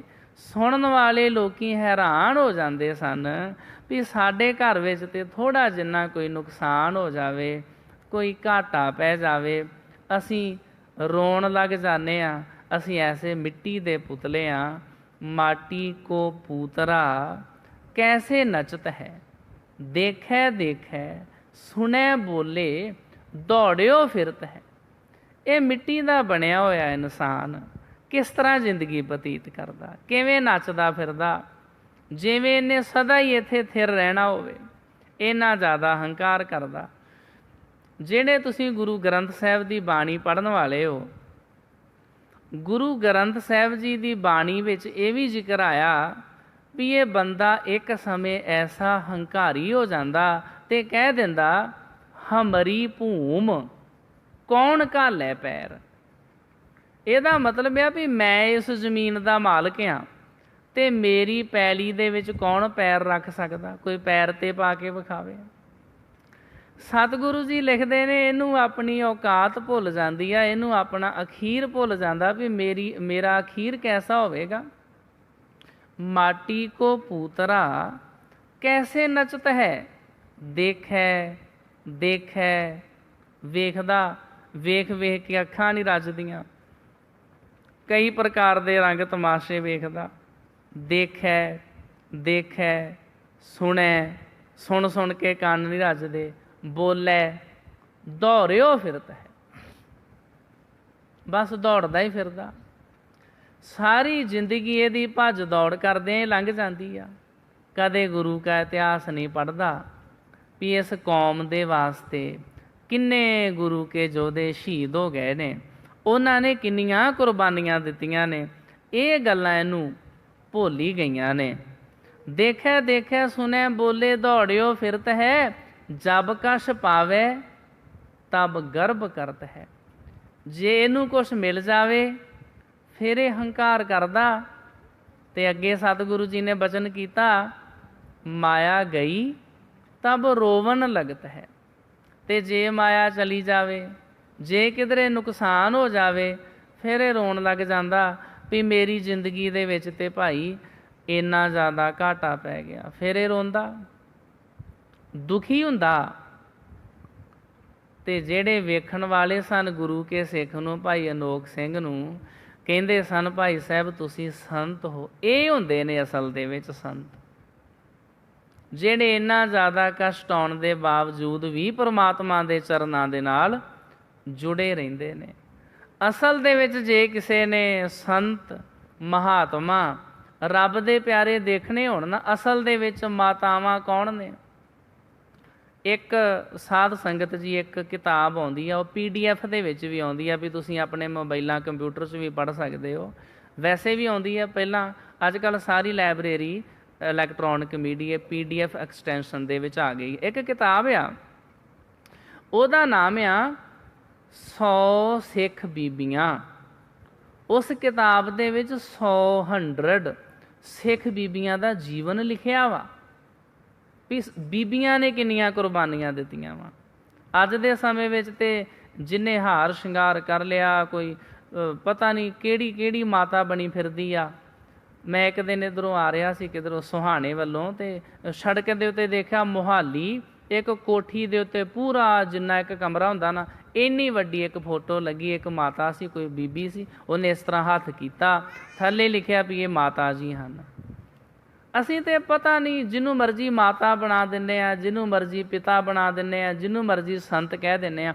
ਅਸਲ ਵਿੱਚ ਮਾਤਾਵਾਂ ਪਤਾ ਕੌਣ ਨੇ? ਗੁਰੂ ਕੇ ਪਿਆਰਿਓ, ਲਾਹੌਰ ਦੇ ਵਿੱਚ ਸ਼ਹੀਦਗੰਜ, ਉੱਥੋਂ ਦਾ ਵੀ ਇਤਿਹਾਸ ਕੁਝ ਮਹੀਨੇ ਹੋਏ ਨੇ ਮੈਂ ਰਿਕਾਰਡ ਕੀਤਾ ਸੀ। ਲਾਹੌਰ ਦੇ ਵਿੱਚ ਇੱਕ ਗੁਰਦੁਆਰਾ, ਉਹਦਾ ਨਾਮ ਸ਼ਹੀਦਗੰਜ। ਉੱਥੇ ਮੀਰ ਮੰਨੂ ਨੇ ਬੜੇ ਸਿੱਖਾਂ ਦੇ ਉੱਤੇ ਤੇ ਬੀਬੀਆਂ ਦੇ ਉੱਤੇ ਜ਼ੁਲਮ ਕੀਤੇ। ਉਹਦੇ ਕੋਲ ਮਸਲਾ ਇਹ ਖੜਾ ਹੋ ਗਿਆ ਵੀ ਜਿਹੜੇ ਸਿੱਖ ਨੇ, ਅਸੀਂ ਜਿੰਨੇ ਖਤਮ ਕਰਦੇ ਹਾਂ ਓਨੇ ਜ਼ਿਆਦਾ ਇਹ ਹੋਰ ਪੈਦਾ ਹੋ ਜਾਂਦੇ ਨੇ। ਇਹ ਅਖਾਣ ਉੱਥੋਂ ਹੀ ਬਣੇ ਨੇ। ਮੰਨੂ ਸਾਡੀ ਦਾਤਰੀ, ਅਸੀਂ ਮੰਨੂ ਦੇ ਸੋਏ। ਜਿਉਂ ਜਿਉਂ ਮੰਨੂ ਵੱਢਦਾ ਅਸੀਂ ਦੂਣ ਸਵਾਏ ਹੋਏ। ਸੋਏ ਇੱਕ ਫਸਲ ਹੁੰਦੀ ਆ, ਉਹਨੂੰ ਜਿੰਨਾ ਵੱਢਦੇ ਆ ਉਹ ਹੋਰ ਹੋ ਜਾਂਦੀ ਆ। ਇਸ ਤਰ੍ਹਾਂ ਦੇ ਅਖਾਣ ਬਣ ਗਏ ਵੀ ਇਹਨਾਂ ਨੂੰ ਜਿੰਨਾ ਸਿੱਖਾਂ ਨੂੰ ਮਾਰਿਆ ਜਾਂਦਾ ਵਾ, ਜਿੰਨਾ ਵੱਢਿਆ ਜਾਂਦਾ, ਇਹ ਹੋਰ ਪੈਦਾ ਹੋ ਜਾਂਦੇ ਨੇ। ਇਸ ਵਾਸਤੇ ਫਿਰ ਕੀ ਕੀਤਾ ਜਾਵੇ? ਉਹਦੇ ਕਿਸੇ ਮੰਤਰੀ ਵਜ਼ੀਰ ਨੇ, ਸਲਾਹਕਾਰ ਨੇ ਸਲਾਹ ਦਿੱਤੀ ਵੀ ਇਸ ਤਰ੍ਹਾਂ ਕਰੋ, ਜਿੱਥੋਂ ਸਿੱਖ ਪੈਦਾ ਹੁੰਦੇ ਆ ਤੁਸੀਂ ਉਸ ਨੂੰ ਖਤਮ ਕਰੋ। ਮਤਲਬ ਸਿੱਖਾਂ ਦੀਆਂ ਜਿਹੜੀਆਂ ਮਾਤਾਵਾਂ ਨੇ ਤੁਸੀਂ ਉਹਨਾਂ ਨੂੰ ਖਤਮ ਕਿਉਂ ਨਹੀਂ ਕਰਦੇ? ਮੀਰ ਮਨੂ ਨੇ ਹੁਕਮ ਕੀਤਾ, ਉਹਨੇ ਸਿੱਖ ਬੀਬੀਆਂ ਨੂੰ ਗ੍ਰਿਫਤਾਰ ਕਰ ਲਿਆ। ਗ੍ਰਿਫਤਾਰ ਕਰਕੇ ਲਾਹੌਰ ਲੈ ਗਏ, ਉੱਥੇ ਉਹਨਾਂ ਨੂੰ ਬੰਦੀ ਬਣਾ ਲਿਆ। ਉਹਨਾਂ ਨੂੰ 1.25 ਮਣ, ਮਣ ਕਹਿੰਦੇ ਆ 40 ਕਿਲੋ ਨੂੰ, 1.25 ਮਣ ਮਤਲਬ 50 ਕਿਲੋ ਦੇ ਕਰੀਬ, 50 ਕਿਲੋ ਉਹਨਾਂ ਨੂੰ ਕਣਕ ਦੇ ਦੇਣੀ। ਨਾਲ ਚੱਕੀਆਂ ਲੱਗੀਆਂ ਹੁੰਦੀਆਂ ਸੀ ਵੀ ਇਹ ਜਿਹੜੀ 50 ਕਿਲੋ ਕਣਕ ਆ ਨਾ, ਇਹਨੂੰ ਤੁਸੀਂ ਪੀਸੋ, ਇਹਦਾ ਆਟਾ ਬਣਾਉਣਾ। ਪੁਰਾਣੇ ਸਮੇਂ 'ਚ ਚੱਕੀ ਗੇੜ ਕੇ ਆਟਾ ਪੀਸਦੇ ਹੁੰਦੇ ਸੀ। ਸਵੇਰੇ ਕਣਕ ਦਾ ਢੇਰ ਲਾ ਦੇਣਾ। ਹੁਣ ਲਾ ਲਓ ਹਿਸਾਬ ਵੀ 50 ਕਿਲੋ ਕਣਕ ਕਿੰਨੀ ਹੁੰਦੀ ਆ, 1.25 ਮਣ ਦੇ ਪੀਸੇ ਢੇਰ ਲਾ ਦੇਣਾ। ਤੇ ਫਿਰ ਸਿਪਾਹੀਆਂ ਨੇ ਨਿਗਰਾਨੀ ਕਰਨੀ। ਜਿਸ ਬੀਬੀ ਦੀ ਚੱਕੀ ਹੌਲੀ ਚੱਲਦੀ ਹੋਣੀ, ਜਿਹਨੇ ਉਹ ਕਣਕ ਨਾ ਪੀਸੀ ਹੋਣੀ, ਉਹਨੂੰ ਕੋੜੇ ਮਾਰਿਆ ਕਰਨੇ, ਚਮੜੇ ਦੇ ਬਣੇ ਹੋਏ ਕੋਰੜਿਆਂ ਦੇ ਨਾਲ ਉਹਨੂੰ ਸਜ਼ਾ ਦੇਣੀ ਵੀ ਚੱਕੀ ਤੇਜ਼ ਕਿਉਂ ਨਹੀਂ ਚਲਾਉਂਦੀ, ਦਾਣੇ ਕਿਉਂ ਨਹੀਂ ਪੀਸਦੀ। ਉਹਨਾਂ ਵਿਚਾਰੀਆਂ ਨੇ ਸਾਰਾ ਦਿਨ, ਅਸਲ ਮਾਤਾਵਾਂ ਕੌਣ ਨੇ? ਸਤਿਕਾਰਯੋਗ ਤੇ ਜਿਨ੍ਹਾਂ ਨੂੰ ਸਿਰ ਨਿਵਦਾ, ਉਹਨਾਂ ਨੇ ਸਾਰਾ ਦਿਨ ਚੱਕੀਆਂ ਘਮਾਉਣੀਆਂ, ਆਟਾ ਪੀਸਣਾ, ਤੇ ਸ਼ਾਮ ਦੇ ਸਮੇਂ ਉਹਨਾਂ ਨੂੰ ਖਾਣ ਵਾਸਤੇ ਕੀ ਦੇਣਾ? ਰੋਟੀ ਦਾ ਚੌਥਾ ਹਿੱਸਾ। ਇੱਕ ਰੋਟੀ ਨੂੰ ਹਾਫ, ਉਹਦਾ ਵੀ ਜਿਹੜਾ ਅੱਧਾ ਹਿੱਸਾ ਨਾ, ਜਿਹਨੂੰ ਚੱਪਾ ਰੋਟੀ ਕਹਿ ਦਿੰਦੇ, ਇੰਨੀ ਕੁ ਰੋਟੀ ਉਹ ਖਾਣ ਵਾਸਤੇ ਦੇਣੀ, ਨਾਲ ਇੱਕ ਪਿਆਲਾ ਪਾਣੀ ਦਾ ਦੇਣਾ, ਤੇ ਬੀਬੀਆਂ ਨੇ ਉਹ ਪੀ ਲੈਣਾ। ਸਤਿਗੁਰੂ ਦੀ ਅੰਮ੍ਰਿਤ ਬਾਣੀ ਪੜ੍ਹਨੀ। ਕਈਆਂ ਬੀਬੀਆਂ ਦੇ ਕੋਲ ਨਿੱਕੇ ਨਿੱਕੇ ਬੱਚੇ ਹੋਣੇ, ਦੁੱਧ ਚੁੰਗਦੇ ਬੱਚੇ। ਹੁਣ ਮਾਂ ਕੋਈ ਖੁਰਾਕ ਚੰਗੀ ਖਾਵੇ ਤੇ ਤਾਂ ਹੀ ਅਸਥਰਾਂ ਦੇ ਵਿੱਚ ਦੁੱਧ ਆਵੇ। ਉਹਨਾਂ ਬੱਚਿਆਂ ਨੇ ਵਿਚਾਰਿਆਂ ਨੇ ਭੁੱਖੇ ਵਿਲਕਿਆ ਕਰਨਾ, ਉਹਨਾਂ ਨੂੰ ਪੀਣ ਵਾਸਤੇ ਦੁੱਧ ਨਾ ਮਿਲਣਾ, ਪਰ ਬੀਬੀਆਂ ਨੇ ਤਾਂ ਵੀ ਆਪਣੇ ਸਿਰੜ 'ਤੇ ਕਾਇਮ ਰਹਿਣਾ। ਉਹਨਾਂ ਨੇ ਮੀਰ ਮਨੂ ਦੀ ਈਨ ਨਾ ਮੰਨੀ ਵੀ ਅਸੀਂ ਆਪਣਾ ਧਰਮ ਨਹੀਂ ਤਿਆਗਣਾ, ਅਸੀਂ ਸਿੱਖੀ ਧਰਮ ਨਹੀਂ ਤਿਆਗਣਾ। ਮੀਰ ਮਨੂ ਦਾ ਇਹ ਜਿਹੜਾ ਜ਼ੁਲਮ ਸੀ ਇਹ ਵੀ ਫੇਲ ਹੋ ਗਿਆ। ਅਗਲਾ ਦਿਨ ਚੜ੍ਹਿਆ, ਉਹਨੇ ਆਪਣੇ ਜਲਾਦਾਂ ਦੇ ਨਾਲ ਸਲਾਹ ਕੀਤੀ ਵੀ ਇਹ ਬੀਬੀਆਂ ਕਿਵੇਂ ਮੰਨਣ, ਕਿਵੇਂ ਆਪਣਾ ਧਰਮ ਛੱਡਣ। ਹਰੇਕ ਤਰੀਕਾ ਸਿੱਖਾਂ ਨੂੰ ਮਨਾਉਣ ਵਾਸਤੇ, ਧਰਮ ਤੋਂ ਡਲਾਉਣ ਵਾਸਤੇ ਵਰਤਿਆ ਗਿਆ, ਪਰ ਕੋਈ ਵੀ ਸਿੱਖ ਆਪਣੇ ਧਰਮ ਤੋਂ ਡੋਲਿਆ ਨਹੀਂ। ਜੇ ਤੁਸੀਂ ਜ਼ਿਆਦਾ ਜਾਣਕਾਰੀ ਲੈਣੀ ਹੋਵੇ ਨਾ ਕਿਧਰੇ, ਤੁਸੀਂ ਪਰਿਵਾਰਾਂ ਦੇ ਵਿੱਚ ਇੱਦਾਂ ਦੀਆਂ ਚੀਜ਼ਾਂ ਸੁਣਿਆ ਕਰੋ। ਸਿੱਖਾਂ ਦੇ ਉੱਤੇ ਬੜੇ ਗੁਰੂ ਪਿਆਰਿਓ ਜ਼ੁਲਮ ਹੋਏ ਨੇ। ਤਾਂ ਅਗਲਾ ਦਿਨ ਫਿਰ ਜਦੋਂ ਹੋਇਆ ਨਾ, ਉਦੋਂ ਜਲਾਦਾਂ ਦੇ ਨਾਲ ਰਲ ਕੇ ਮੀਰ ਮਨੂ ਨੇ ਇਹ ਹੱਲ ਕੱਢਿਆ। ਕਹਿੰਦੇ ਇਸ ਤਰ੍ਹਾਂ ਕਰੋ, ਇਹਨਾਂ ਬੀਬੀਆਂ ਦੇ ਜਿਹੜੇ ਦੁੱਧ ਚੁੰਗਦੇ ਛੋਟੇ ਬੱਚੇ ਆ ਨਾ, ਗੋਦੀਆਂ ਦੇ ਵਿੱਚੋਂ ਧੂ ਲਓ, ਧੂ ਕੇ ਤੇ ਉੱਪਰ ਆਕਾਸ਼ ਵੱਲ ਨੂੰ ਸੁੱਟੋ। ਜਦੋਂ ਉੱਪਰ ਬੱਚੇ ਨੂੰ ਸੁੱਟ ਕੇ ਉਹਦੇ ਥੱਲੇ ਨੇਜਾ ਕਰ ਦਿਓ, ਉਹ ਬੱਚਾ ਆਣ ਕੇ ਨੇਜੇ 'ਤੇ ਡਿੱਗੇਗਾ, ਵਿੱਚ ਪਰੁੱਚ ਜਾਏਗਾ। ਇਹ ਤੁਹਾਡੇ ਇੱਥੇ ਬਲੌਂਗੀ ਵੀ ਇਸ ਤਰ੍ਹਾਂ ਦਾ ਇੱਕ ਅਜਾਇਬ ਘਰ ਸਿੰਘ ਨੇ ਬਣਾਇਆ। ਕਾਫੀ ਸਮਾਂ ਹੋ ਗਿਆ ਮੈਨੂੰ ਦੇਖੇ ਨੂੰ, ਸ਼ਾਇਦ ਅਜੇ ਵੀ ਹੋਵੇ। ਵੈਸੇ ਉਹਨੇ ਵਿਚਾਰਾ ਬੜਾ ਸਟਰਗਲ ਕਰਦਾ, ਉਹਨੂੰ ਉੱਤੋਂ ਆਰਡਰ ਆਇਆ ਸੀ ਵੀ ਚੁੱਕੋ ਇੱਥੋਂ ਸਾਰਾ ਕੁਛ। ਉਹ ਵੀ ਇੱਕ ਕੇਸ ਹੀ ਲੜਦਾ ਪਿਆ ਵੀ ਮੈਂ ਤਾਂ ਸਿੱਖ ਇਤਿਹਾਸ ਪੇਸ਼ ਕਰਦਾ ਪਿਆ ਵਾਂ, ਮੈਨੂੰ ਇਹ ਥੋੜ੍ਹੀ ਜਿਹੀ ਮੈਂ ਥਾਂ ਲਈ ਰਹਿਣ ਦਿਓ। ਪਰ ਤੁਹਾਨੂੰ ਪਤਾ ਵੀ ਅੱਜ ਦੇ ਸਮੇਂ ਵਿੱਚ ਜਿਹੜੇ ਕੋਈ ਚੰਗੇ ਕੰਮ ਕਰਨ ਵਾਲੇ ਲੋਕ, ਉਹਨਾਂ ਦੀ ਸਪੋਰਟ ਕੋਈ ਘੱਟ ਹੀ ਕਰਦੇ ਆ। ਹਰ ਇੱਕ ਨੂੰ ਬਸ ਆਪੋ ਆਪਣੇ ਕਬਜ਼ੇ ਕਰਨੇ, ਜ਼ਮੀਨਾਂ ਮੱਲਣ ਦਾ ਚੱਕਰ ਹੀ ਆ। ਇਹ ਨਹੀਂ ਵੀ ਉਹ ਸਿੰਘ ਨੇ ਇੰਨਾ ਜ਼ਿਆਦਾ ਜੇ ਉੱਦਮ ਕੀਤਾ, ਇੰਨੀ ਮਿਹਨਤ ਕਰ ਰਿਹਾ ਵਾ, ਉਹਨੂੰ ਹੋਰ ਪ੍ਰਮੋਟ ਕਰੋ, ਉਹਨੂੰ ਅੱਗੇ ਸਹਿਯੋਗ ਦਿਓ ਤਾਂ ਕਿ ਉਸ ਅਜਾਇਬ ਘਰ ਨੂੰ ਹੋਰ ਉਹ ਵਧਾ ਕੇ ਅਤੇ ਸਾਡੀ ਜਨਰੇਸ਼ਨ ਨੂੰ ਵਿਖਾ ਸਕੇ ਵੀ ਕਿਵੇਂ ਸਿੱਖਾਂ ਨੇ ਸ਼ਹਾਦਤਾਂ ਦਿੱਤੀਆਂ। ਉਹ ਛੋਟੇ ਬੱਚੇ ਨੇ ਆਣ ਕੇ ਨੇਜੇ ਦੇ ਉੱਤੇ ਡਿੱਗਣਾ, ਵਿੱਚ ਪਰੁੱਚ ਜਾਣਾ। ਉਹਨੇ ਰੋਣਾ ਵਿਲਕਣਾ। ਮਾਤਾ ਨੇ ਪਰਮਾਤਮਾ ਦੇ ਭਾਣੇ ਵਿੱਚ ਤੇ ਸਿਮਰਨ ਦੇ ਵਿੱਚ ਜੁੜੇ ਰਹਿਣਾ। ਇਹ ਹੁੰਦਾ ਵਾ ਸਿਮਰਨ। ਸਾਹ ਅੰਦਰ ਖਿੱਚ ਲਓ ਤੇ ਸਾਹ ਬਾਹਰ ਕੱਢ ਲਓ ਤੇ ਅੱਖਾਂ ਬੰਦ ਕਰ ਲਓ ਤੇ ਰੀੜ੍ਹ ਦੀ ਹੱਡੀ ਸਿੱਧੀ ਕਰ ਲਓ। ਇਹ ਸਾਡੇ ਧਰਮ ਵਿੱਚ ਪਖੰਡ ਕੀਤੇ ਜਾ ਰਹੇ। ਅਸਲ ਸਿਮਰਨ ਇਹ ਆ, ਜ਼ਿੰਦਗੀ ਵਿੱਚ ਜਿੰਨੀ ਮਰਜ਼ੀ ਵੱਡੀ ਟ੍ਰੈਜਡੀ ਵਾਪਰ ਜੇ, ਦੁੱਖ ਆ ਜਾਣ, ਮੁਸੀਬਤਾਂ ਆ ਜਾਣ, ਉਹ ਕਾਹਦਾ ਸਿਮਰਨ ਆ? ਬੰਦਾ ਕਵੇ ਜੇ ਫਲਾਨਾ ਕੰਮ ਹੋ ਗਿਆ ਮੈਂ ਤੇ ਮਾਰੀ ਜਾਊਂਗਾ, ਕਾਹਦਾ ਸਿਮਰਨ ਹੋਇਆ ਇਹੋ ਜਿਹਾ ਭਾਈ? ਗੁਰੂ ਕੇ ਸਿੱਖਾਂ ਦਾ ਸਾਰਾ ਘਰ ਬਰਬਾਦ ਹੋ ਜਾਂਦਾ। ਇਹਨਾਂ ਨੂੰ ਘੋੜਿਆਂ ਦੀ ਕਾਠੀ ਤੇ ਰਹਿਣਾ ਪੈਂਦਾ। ਸਿਰ ਢੱਕਣ ਵਾਸਤੇ ਕੋਈ ਛੱਤ ਨਹੀਂ ਹੈਗੀ, ਖਾਣ ਵਾਸਤੇ ਕੁਛ ਨਹੀਂ ਹੈਗਾ। ਰੁੱਖਾਂ ਦੇ ਪੱਤੇ ਖਾ ਕੇ ਗੁਜ਼ਾਰਾ ਕਰ ਲੈਂਦੇ ਆ, ਰੁੱਖਾਂ ਦੀਆਂ ਛਿੱਲਾਂ ਲਾਹ ਕੇ ਖਾ ਲੈਂਦੇ ਆ, ਤਾਂ ਵੀ ਕਹਿੰਦੇ ਆ ਜੀ ਖਾਲਸਾ ਚੜ੍ਹਦੀ ਕਲਾ 'ਚ ਆ। ਸਿੱਖ ਕਦੇ ਡੋਲਦਾ ਨਹੀਂ ਆ। ਜਿਹੜਾ ਨਿੱਕੀ ਨਿੱਕੀ ਗੱਲ 'ਤੇ ਉਲਾਮਾ ਦੇਵੇ ਜੀ ਇਹ ਕੀ ਹੋ ਗਿਆ, ਜੀ ਇਹ ਕੀ ਨੁਕਸਾਨ ਹੋ ਗਿਆ, ਉਹ ਸਿੱਖ ਨਹੀਂ ਆ। ਉਹ ਕੋਈ ਸਿਮਰਨ ਨਹੀਂ ਕਰਦਾ। ਉਹ ਬੱਚਾ ਵੇਖੋ ਜੀ ਨੇਜੇ 'ਚ ਪੁਰੁੱਚ ਗਿਆ ਵਾ, ਵਿਚਾਰਾ ਤੜਫਦਾ ਪਿਆ, ਜਿਹਦੇ ਲੱਕ ਵਿੱਚ ਨੇਜਾ ਖੁੱਭ ਗਿਆ ਹੋਵੇ ਤੇ ਨਿਆਣਾ ਕਿੰਨਾ ਵਿਲਕਦਾ ਹੋਏਗਾ। ਤੁਸੀਂ ਇਹਨੂੰ ਇਮੈਜੀਨੇਸ਼ਨ ਕਰੋ, ਉਹਦੀ ਕਲਪਨਾ ਕਰੋ ਵੀ ਕਿਵੇਂ ਉਹ ਬੱਚਾ ਵਿਚਾਰਾ, ਇਹਨੂੰ ਆਪਣੀਆਂ ਅੱਖਾਂ ਅੱਗੇ ਉਸ ਦ੍ਰਿਸ਼ ਨੂੰ ਲਿਆਓ ਵੀ ਬੱਚਾ ਵਿਚਾਰਾ ਕਿਵੇਂ ਤੜਫਦਾ ਹੋਏਗਾ। ਉਹ ਧੰਨ ਮਾਤਾ ਉੱਠ ਕੇ ਖੜੀ ਨਹੀਂ ਹੁੰਦੀ ਵੀ ਜੋ ਆਖੋ ਮੈਂ ਕਰਨ ਵਾਸਤੇ ਤਿਆਰ ਹਾਂ, ਮੈਂ ਆਪਣਾ ਧਰਮ ਛੱਡਣ ਵਾਸਤੇ ਤਿਆਰ ਹਾਂ, ਮੇਰੇ ਬੱਚੇ ਨੂੰ ਬਖਸ਼ ਦਿਓ ਨਾ। ਕਿਸੇ ਬੀਬੀ ਨੇ ਜ਼ਾਲਮ ਦੇ ਅੱਗੇ ਹੱਥ ਨਹੀਂ ਜੋੜੇ, ਈਨ ਨਹੀਂ ਮੰਨੀ, ਬੈਠੀ ਹੋਈ ਆ ਪਰਮਾਤਮਾ ਦੇ ਸਿਮਰਨ ਦੇ ਵਿੱਚ ਜੁੜੀ ਹੋਈ ਆ। ਜ਼ਾਲਮਾਂ ਨੇ ਕੀ ਕੀਤਾ? ਬੱਚੇ ਦੇ ਲੱਕ ਵਿੱਚੋਂ ਨੇਜਾ ਪੁੱਟਿਆ, ਬੱਚੇ ਦਾ ਆਖਰੀ ਹੌਕਾ ਨਿਕਲਿਆ ਤੇ ਨਿਆਣੇ ਨੇ ਦਮ ਤੋੜ ਦਿੱਤਾ। ਇੱਕ ਟੋਕਾ ਲਿਆ, ਉਹਦੇ ਸਰੀਰ ਦੇ ਟੁਕੜੇ ਟੁਕੜੇ ਬੱਚੇ ਦੇ ਕਰ ਦਿੱਤੇ, ਉਹਦੀਆਂ ਬਾਹਾਂ ਵੱਢ ਦਿੱਤੀਆਂ, ਲੱਤਾਂ ਵੱਢ ਦਿੱਤੀਆਂ। ਇੰਨੇ ਚਿਰ ਨੂੰ ਇੱਕ ਧਾਗਾ ਲੈ ਕੇ, ਗਦੂਈ ਲੈ ਕੇ ਨਾ, ਉਹਦੇ ਨਾਲ ਉਸ ਬੱਚੇ ਦੀਆਂ ਟੁਕੜਿਆਂ ਦਾ ਹਾਰ ਬਣਾ ਦਿੱਤਾ ਤੇ ਮਾਤਾ ਦੇ ਗਲ ਵਿੱਚ ਪਾ ਦਿੱਤਾ। ਅਜੇ ਵੀ ਆਪਣਾ ਧਰਮ ਨਹੀਂ ਛੱਡੇਗੀ, ਅਜੇ ਵੀ ਧਰਮ ਨਹੀਂ ਛੱਡੇਗੀ, ਅਜੇ ਵੀ ਕੇਸ ਨਹੀਂ ਕਟਾਵੇਂਗੀ। ਮਾਤਾ ਕਹਿੰਦੀ ਨਹੀਂ, ਇਹ ਕੇਸ ਗੁਰੂ ਦੀ ਮੋਹਰ ਨੇ।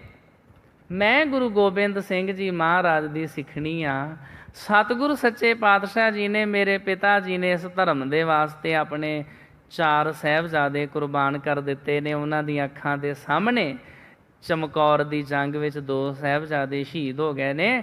ਮੈਂ ਉਹਨਾਂ ਦੀ ਬੱਚੀ ਹਾਂ। ਫਿਰ ਕੀ ਹੋਇਆ ਜੇ ਅੱਜ ਮੇਰੇ ਬੇਟੇ ਦੇ ਟੁਕੜੇ ਕਰਕੇ ਮੇਰੇ ਗਲ ਵਿੱਚ ਹਾਰ ਪਾ ਦਿੱਤਾ? ਮੈਂ ਆਪਣੇ ਧਰਮ ਨੂੰ ਨਹੀਂ ਤਿਆਗਣਾ। ਲੰਘ ਗਿਆ ਦਿਨ। ਮਾਤਾ ਨੇ ਕਿਹਾ ਵੀ ਇਹ ਵੀ ਰੱਬ ਦਾ ਭਾਣਾ ਹੀ ਆ। ਪਰਮਾਤਮਾ ਜੀ, ਜੇ ਤੁਹਾਡੇ ਭਾਣੇ ਵਿੱਚ ਜੰਮਿਆ ਸੀ ਇਹ ਬੱਚਾ, ਮੈਨੂੰ ਇਹ ਕਾਕਾ ਪੈਦਾ ਹੋਇਆ ਸੀ, ਜਾਂ ਤੇ ਸੁਭਾਣਾ ਤਾਂ ਜੰਮਿਆ ਤੇ ਅੱਜ ਤੁਹਾਡੀ ਇੱਛਾ ਹੋਈ ਆ ਤੇ ਚਲਿਆ ਗਿਆ। ਇਹ ਵੀ ਪਰਮਾਤਮਾ ਜੀ ਤੁਹਾਡਾ ਭਾਣਾ ਹੀ ਆ। ਸ਼ਾਮ ਦਾ ਸਮਾਂ ਹੋਇਆ ਤੇ ਮਾਤਾ ਨੇ ਰਹਿਰਾਸ ਸਾਹਿਬ ਦਾ ਪਾਠ ਕੀਤਾ ਤੇ ਇਸ ਮਾਤਾ ਨੇ ਵੀ ਉੱਥੇ ਇਹੋ ਹੀ ਅਰਦਾਸ ਕੀਤੀ ਆ ਵੀ ਹੇ ਅਕਾਲ ਪੁਰਖ ਵਾਹਿਗੁਰੂ ਪਰਮਾਤਮਾ ਜੀ, 4 ਪਹਿਰ ਦਿਨ ਤੁਹਾਡੇ ਭਾਣੇ ਵਿੱਚ ਸੁੱਖ ਦਾ ਬਤੀਤ ਹੋਇਆ। ਸੁੱਖ ਤਾਂ ਵਾ ਵੀ ਤੁਹਾਡੇ ਸਿਮਰਨ ਵਿੱਚ ਜੁੜੇ ਰਹੇ ਆ, ਇਹ ਸੁੱਖ ਸਾਰਿਆਂ ਤੋਂ ਵੱਡਾ। ਤੁਹਾਡੀ ਯਾਦ ਨਹੀਂ ਭੁੱਲੀ। 4 ਪਹਿਰ ਦਿਨ ਤੁਹਾਡੇ ਭਾਣੇ ਵਿੱਚ ਸੁੱਖ ਦਾ ਬਤੀਤ ਹੋਇਆ ਵਾ। 4 ਪਹਿਰ ਰਾਤ ਆਈ ਆ, ਇਹ ਵੀ ਤੁਹਾਡੇ ਭਾਣੇ ਵਿੱਚ ਸੁੱਖ ਦੀ ਬਤੀਤ ਹੋਵੇ, ਤੁਹਾਡੀ ਯਾਦ ਵਿੱਚ ਜੁੜ ਕੇ ਬਤੀਤ ਹੋਵੇ, ਤੁਹਾਡਾ ਇਤਿਹਾਸ ਯਾਦ ਕਰਦਿਆਂ ਬਤੀਤ ਹੋਵੇ। ਇਹ ਨੇ ਅਸਲ ਦੇ ਵਿੱਚ ਮਾਤਾਵਾਂ। ਜਦੋਂ ਇਹਨਾਂ ਦਾ ਜੀਵਨ ਦੁਸ਼ਮਣ ਵੀ ਵੇਖਦੇ ਸਨ, ਵਿਰੋਧੀ ਵੀ ਵੇਖਦੇ ਸਨ, ਉਹ ਵੀ ਕਹਿੰਦੇ ਸਨ ਵੀ ਇਹ ਧਨ ਨੇ। ਆਉਣ ਵਾਲੇ ਸਮੇਂ ਵਿੱਚ ਗੁਰੂ ਪਿਆਰਿਓ, ਮੈਂ ਕਿਧਰੇ ਤੁਹਾਨੂੰ ਸੁਣਾਵਾਂਗਾ ਜਿਨ੍ਹਾਂ ਨੇ ਅਸੀਂ ਆਪਣਾ ਇਤਿਹਾਸ ਆਪ ਨਹੀਂ ਲਿਖਿਆ। ਸਿੱਖਾਂ ਨੂੰ ਮੌਕਾ ਨਹੀਂ ਮਿਲਿਆ ਇਤਿਹਾਸ ਲਿਖਣ ਦਾ। ਇਹ ਸਿਰਫ ਇਤਿਹਾਸ ਬਣਾਉਂਦੇ ਰਹੇ ਆ, ਲਿਖਿਆ ਦੂਸਰੇ ਨੇ। ਤਾਂ ਹੀ ਕਰਕੇ ਵਿੱਚ ਮਿਲਾਵਟਾਂ ਵੀ ਹੋ ਗਈਆਂ ਗੁਰੂ ਇਤਿਹਾਸ ਦੇ ਵਿੱਚ ਵੀ। ਮੁਸਲਮਾਨ ਧਰਮ ਦੇ ਵਿੱਚ ਇੱਕ ਲਿਖਾਰੀ ਹੋਇਆ, ਉਹਦਾ ਨਾਮ ਸੀ ਕਾਜ਼ੀ ਨੂਰ ਮੁਹੰਮਦ। ਉਹਨੇ ਸਿੱਖਾਂ ਦਾ ਇਤਿਹਾਸ ਲਿਖਿਆ। ਉਹਦੇ ਮਨ ਵਿੱਚ ਸਿੱਖਾਂ ਦੇ ਵਾਸਤੇ ਇੰਨੀ ਨਫ਼ਰਤ, ਇੰਨੀ ਜੈਲਸੀ, ਈਰਖਾ। ਉਹਨੇ ਜਿੱਥੇ ਵੀ ਸ਼ਬਦ ਆਇਆ ਨਾ ਸਿੱਖ, ਉਹਨੇ ਸਿੱਖ ਨਹੀਂ ਲਿਖਿਆ, ਉਹਨੇ ਲਿਖਿਆ ਕੁੱਤੇ। ਸੱਗ, ਸੱਗ ਦਾ ਮਤਲਬ ਹੁੰਦਾ ਕੁੱਤਾ। ਉਹਨੇ ਸਿੱਖ ਸ਼ਬਦ ਹੀ ਨਹੀਂ ਲਿਖਿਆ। ਇੰਨੀ ਨਫ਼ਰਤ ਉਹਦੇ ਮਨ ਵਿੱਚ ਭਰੀ ਹੋਈ ਸੀ। ਲਿਖੀ ਗਿਆ ਇਤਿਹਾਸ, ਲਿਖੀ ਗਿਆ ਵੀ ਇਹ ਸਾਗ ਇਸ ਤਰ੍ਹਾਂ ਦੇ ਹੁੰਦੇ ਆ, ਇਹ ਕੁੱਤੇ ਸਿੱਖ ਇਸ ਤਰ੍ਹਾਂ ਦੇ ਹੁੰਦੇ ਆ। ਪਰ ਉਹਨੂੰ ਵੀ ਮਜਬੂਰ ਹੋ ਕੇ, ਬੇਸ਼ੱਕ ਉਹ ਕਿੰਨਾ ਜ਼ਿਆਦਾ ਈਰਖਾ ਨਫ਼ਰਤ ਨਾਲ ਭਰਿਆ ਹੋਇਆ ਸੀ, ਉਹਨੂੰ ਵੀ ਇੱਕ ਥਾਂ ਦੇ ਉੱਤੇ ਲਿਖਣਾ ਪਿਆ ਵੀ ਇਹ ਜਿਹੜੇ ਸਾਗ ਨੇ ਨਾ, ਇਹ ਆਚਰਨ ਦੇ ਬੜੇ ਪੱਕੇ ਹੁੰਦੇ ਆ। ਇਹ ਕਿਸੇ ਦੀ ਧੀ ਭੈਣ ਦੀ ਇੱਜ਼ਤ ਨੂੰ ਹੱਥ ਨਹੀਂ ਪਾਉਂਦੇ। ਇਹ ਹਰ ਇੱਕ ਦੀ ਧੀ ਭੈਣ ਨੂੰ ਆਪਣੀ ਧੀ ਭੈਣ ਸਮਝਦੇ ਆ। ਇਹ ਬੜੇ ਉੱਚੇ ਸੁੱਚੇ ਆਚਰਣ ਦੇ ਮਾਲਕ ਹੁੰਦੇ ਆ। ਇਹ ਕਦੇ ਡੋਲਦੇ ਨਹੀਂ। ਇਤਿਹਾਸ ਭਾਵੇਂ ਸਾਡੇ ਵਿਰੋਧੀਆਂ ਨੇ ਲਿਖਿਆ, ਪਰ ਉਹ ਵੀ ਸਿੱਖਾਂ ਦੀ ਸ਼ੋਭਾ ਕਰਨ ਤੋਂ ਰਹਿ ਨਾ ਸਕੇ। ਸਮਾਂ ਹੋ ਗਿਆ। ਨਾਲ ਹੀ ਮੈਂ ਇੱਥੇ ਉਹ ਜ਼ਿਕਰ ਕਰਦਾ ਜਾਵਾਂ, ਜਿਹੜਾ ਜਸੂਸ ਗੁਰੂ ਗੋਬਿੰਦ ਸਿੰਘ ਜੀ ਮਹਾਰਾਜ ਦੀ ਰੋਜ਼ ਦੀ ਰਿਪੋਰਟ ਲਿਖ ਕੇ ਔਰੰਗਜ਼ੇਬ ਨੂੰ ਭੇਜਦਾ ਸੀ ਨਾ, ਇੱਕ ਛੋਟਾ ਜਿਹਾ ਪੈਂਫਲੇਟ ਕਿਤਾਬ 'ਚ 4 ਪੇਜਾਂ ਦਾ ਸ਼ਬਦਾ ਵਾ, ਉਹਦਾ ਹੈਡਿੰਗ ਆ ਔਰੰਗਜ਼ੇਬ ਨੂੰ ਭੇਜੀ ਹੋਈ ਆਖਰੀ ਰਿਪੋਰਟ, ਲਾਸਟ ਰਿਪੋਰਟ।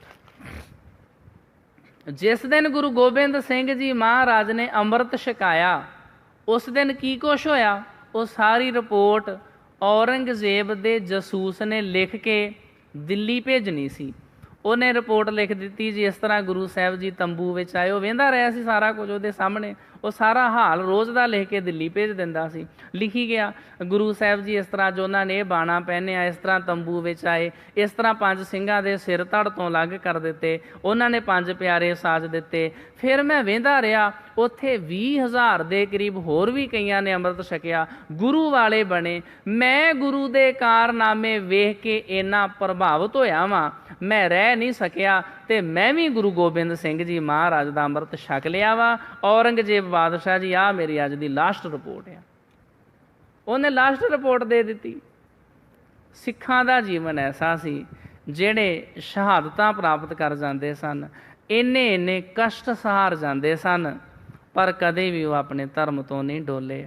ਉਹਨਾਂ ਨੂੰ ਗੁਰੂ ਪਿਆਰਿਓ ਸਾਡਾ ਸਿਰ ਨਿਵਾਉਣਾ ਬਣਦਾ ਵਾ, ਜਿਨ੍ਹਾਂ ਨੇ ਦੇਸ਼ ਕੌਮ ਵਾਸਤੇ, ਖਾਲਸਾ ਰਾਜ ਵਾਸਤੇ ਕੁਰਬਾਨੀਆਂ ਦੇ ਦਿੱਤੀਆਂ ਤੇ ਸ਼ਹਾਦਤਾਂ ਪ੍ਰਾਪਤ ਕੀਤੀਆਂ। ਐਸਾ ਇਤਿਹਾਸ ਤੁਸੀਂ ਗੁਰੂ ਪਿਆਰੇ ਰੋਜ਼ ਹੀ ਸੁਣਿਆ ਕਰੋ। ਮੈਂ ਰੋਜ਼ ਹੀ YouTube 'ਤੇ ਚੈਨਲ ਬਾਹਰ ਮੈਂ ਲਿਖਿਆ ਅਪਲੋਡ ਕਰ ਦੇਣਾ। ਅੱਜ ਦਾ ਜਿਹੜਾ ਦਿਨ ਸੀ ਨਾ ਇਤਿਹਾਸ ਵਿੱਚ, ਅੱਜ ਦੇ ਦਿਨ ਮਾਸਟਰ ਤਾਰਾ ਸਿੰਘ ਜੀ ਨੇ ਕਹਿ ਦਿੱਤਾ ਸੀ ਵੀ ਭਾਈ ਤੁਹਾਨੂੰ ਪੰਜਾਬੀ ਸੂਬਾ ਦੇਣਾ ਹੀ ਪਏਗਾ। ਇਹ ਜਿੱਥੇ ਜਿੱਥੇ ਪੰਜਾਬੀ ਬੋਲਦੇ ਆ ਉਸ ਇਲਾਕੇ ਦਾ ਇੱਕ ਸੂਬਾ ਬਣਾਉਣਾ ਹੀ ਪਏਗਾ, ਨਹੀਂ ਤੇ ਹਿੰਦੁਸਤਾਨੀ ਸਰਕਾਰ ਇਸ ਪੰਜਾਬ ਨਾਮ ਦੀ ਕੋਈ ਚੀਜ਼ ਹੋਣੀ ਨਹੀਂ ਸੀ। ਜਿਹਨੂੰ ਤੁਸੀਂ ਪੰਜਾਬ ਕਹਿੰਦੇ ਹੋ ਨਾ, ਇਹ ਪੰਜਾਬ ਨਹੀਂ ਸੀ ਹੋਣਾ, ਉਹ ਵਿੱਚੇ ਹੀ ਮਿਲਾਉਣਾ ਚਾਹੁੰਦੇ ਸੀ। ਮਾਸਟਰ ਤਾਰਾ ਸਿੰਘ ਜੀ ਨੇ ਕਹਿ ਦਿੱਤਾ ਸੀ ਵੀ ਸਾਡੀ ਹੋਰ ਮੰਗ ਕੋਈ ਨਹੀਂ ਆ, ਜਾਂ ਤਾਂ ਇਸ ਤਰ੍ਹਾਂ ਕਰੋ ਵੀ ਜਾਂ ਪੰਜਾਬੀ ਸੂਬਾ ਬਣੇਗਾ, ਉਹ ਲੰਬਾ ਚੌੜਾ ਇਤਿਹਾਸ ਆ, ਤੇ ਜਾਂ ਅਸੀਂ ਕੁਰਬਾਨ ਹੋ ਜਾਵਾਂਗੇ, ਆਪਣੇ ਆਪ ਨੂੰ ਖਤਮ ਕਰ ਦਿਆਂਗੇ। ਇਸ ਤੋਂ ਛੋਟੀ ਮੰਗ ਸਾਡੀ ਹੋਰ ਕੋਈ ਨਹੀਂ ਆ। ਇਹ ਗੁਰੂ ਪਿਆਰਿਓ ਬੜੀਆਂ ਵੱਡੀਆਂ ਕੁਰਬਾਨੀਆਂ ਗੁਰੂ ਕੇ ਸਿੰਘਾਂ ਨੇ ਦਿੱਤੀਆਂ ਨੇ। ਨਿੱਕੀ ਨਿੱਕੀ ਜਿਹੜੀ ਵੀ ਗੱਲ ਆ, ਕਿਰਪਾਨ ਵਾਸਤੇ, ਦਸਤਾਰ ਵਾਸਤੇ, ਅਸੀਂ ਸੋਚਦੇ ਹਾਂ ਵੀ ਸ਼ਾਇਦ ਐਵੇਂ ਹੀ ਆ, ਇਹਨਾਂ ਦੇ ਵਾਸਤੇ ਬੜੀਆਂ ਕੁਰਬਾਨੀਆਂ ਹੋਈਆਂ ਨੇ। ਤਾਂ ਅੱਜ ਦੇ ਵਕਤ ਇਤਨੀਆਂ ਬੇਨਤੀਆਂ ਪ੍ਰਵਾਨ ਕਰਨੀਆਂ, ਹੋਈਆਂ ਭੁੱਲਾਂ ਗਲਤੀਆਂ ਦੀ ਮੁਆਫੀ। ਫਤਿਹ ਪ੍ਰਵਾਨੋ ਜੀ। ਵਾਹਿਗੁਰੂ ਜੀ ਕਾ ਖਾਲਸਾ, ਵਾਹਿਗੁਰੂ ਜੀ ਕੀ ਫਤਿਹ।